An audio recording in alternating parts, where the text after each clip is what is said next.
नमस्कार, मी डॉक्टर आरती साठे. शरीर स्वास्थ्याच्या दृष्टीने काही आरोग्य बिंदूंची माहिती मी तुम्हाला देत आहे. गेल्या वेळेला हातावरचे बिंदू आपण काही बघितले, तसेच आज पायावरचे काही बिंदू बघूया की जे आपल्या रोजच्या काही दुखण्यांसाठी उपयोगी पडतील. आता हा गुडघा, हे गुडघ्याचे स्नायू इथला हा वाटीत जो शिरतो तो बिंदू हा इथे दाबला असता गुडघेदुखीमध्ये नक्कीच आराम मिळतो. तर कमी तरी नक्की होते. आणि हे जे हाड आहे गुड त्याच्या भोवतीचे हे दोन बिंदू हे हे सुद्धा गुडघेदुखीमध्ये दाबले असता आराम मिळतो गुडघेदुखीमध्ये.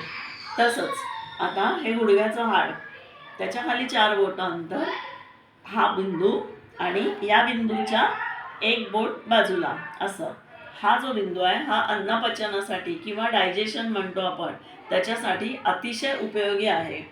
त्यामुळे ज्यांना पचनाचा त्रास आहे त्यांनी या बिंदूचा नक्कीच वापर करावा.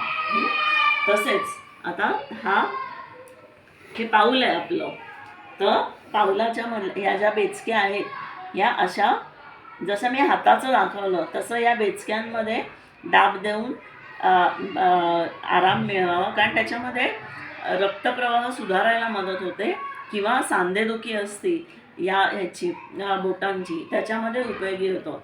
तसंच पायाची बोटं ही अशी नेहमी थोडी उलटी अशी वाकवावी, त्यानेही खूप छान वाटतं. असं जेवढी वाकवता येते तेवढं आराम मिळतो. आणि 2 बोटं सोडून दुसऱ्या आणि तिसऱ्या बोटाच्या मधला हा जो बिंदू आहे तर तो शरीरामध्ये कुठलीही दुखी असेल तर त्याच्यासाठी उपयोगी पडतो.